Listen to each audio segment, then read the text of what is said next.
These are the 5 blues riffs that you must know. Now, these are going to be all really short, easy to remember, but they sound cool. It's something that you can play when you first pick up your guitar. Even if you're just a beginner, these are going to sound great. So let's get right to it.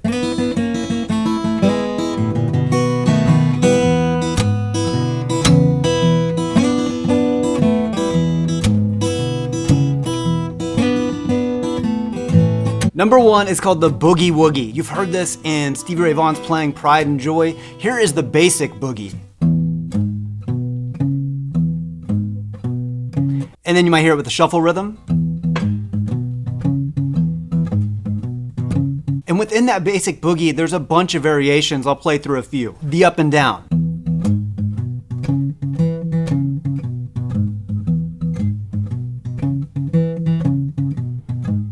Here's the long boogie.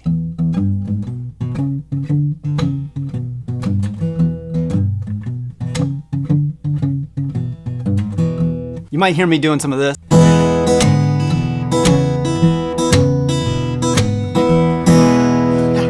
I'm doing that for fun. That's kind of an advanced technique, but basically I'm just playing with a lot of aggression, hitting those notes harder on beats 2 and 4, and you get this cool slap sound. It keeps the rhythm flowing, and it's so much fun to play that way. But where you should start is just doing the basic boogie.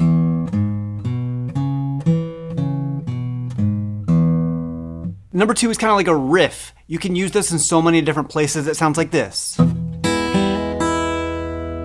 First form this full E chord like this, and then take your index finger off for a moment, play the low E, then play the G string, hammer on your index finger, and then play the high E string. All together, it sounds like this.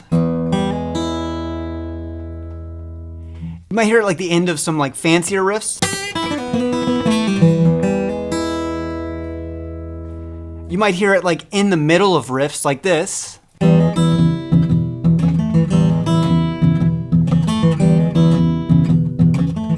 You might hear it as kind of like a standalone riff.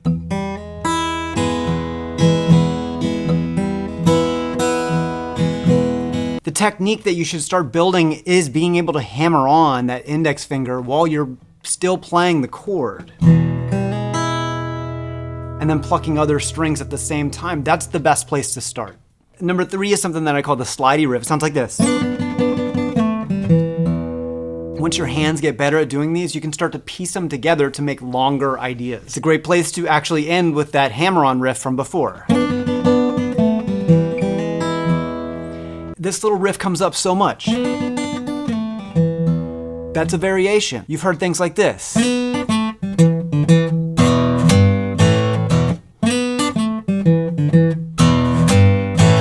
Or you've heard it in riffs like this.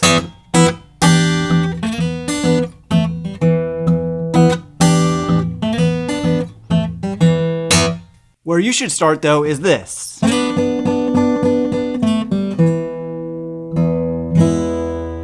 The important thing is the fingering that you choose. I'm using the 2nd and 1st fingers because then I slide down, 2nd fret here, open, and then I put these 2 fingers back down in the same shape, and then I have this E chord to finish the riff off. Now remember from last time, you can also do this. So that would be like...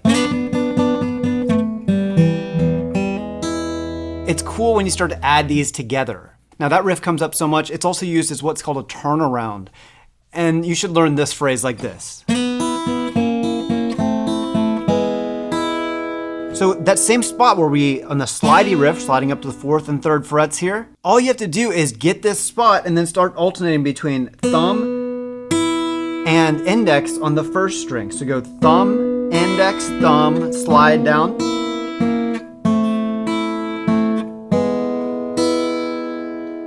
When you get to the end, again, you're going to end on an E chord. Now notice all the cool variations you can do on that. You could do... or backwards.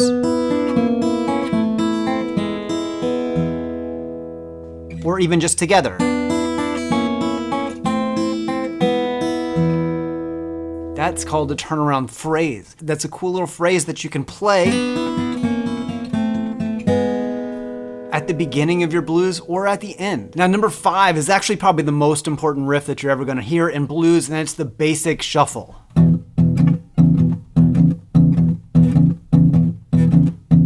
Now this is really cool. You've got to know this because it's a cool thing to come back to. So you can practice doing things like this.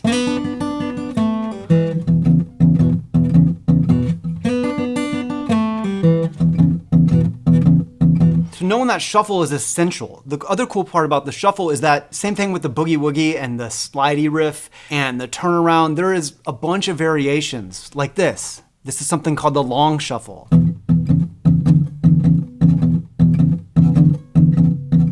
And then you can play it with a different rhythm for rock type blues. That would sound like this.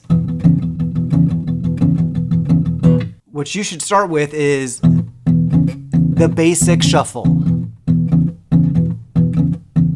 Now where do you go from here? If you're a beginner, the best place is to just start playing around with these riffs. Get them what we call under your fingers, meaning so that you can just play them one at a time. Step 2 would be to put the slidey riff to the shuffle, or the slidey riff to the basic boogie, something like this.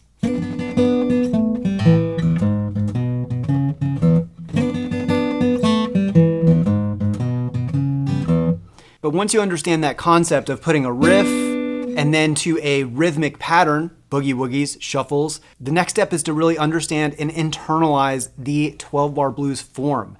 This is how you take these riffs and these small little pieces and turn it into actual music. Full-length songs and complete sounding instrumental blues that you can play by yourself without singing, and it sounds like a full composition. And not only that, once you learn these variations, you can sit down and just play by yourself for hours and just enjoy what it sounds like and what it feels like to play real blues guitar. If you want to learn more about this, I have a beginner blues training that's going to teach you step by step all the steps that you need to know, plus extra riffs, variations on all the things that we talked about today, and then how to put that together in an actual musical form called the 12-bar blues. By the end of the course, you'll be able to put all this stuff together in a musical form, in that 12-bar form, play it with variations, and play it by yourself endlessly, loops, over and over again. It's so much fun, and you'll be able to do that by the end of the course. Check it out. The link's in the description.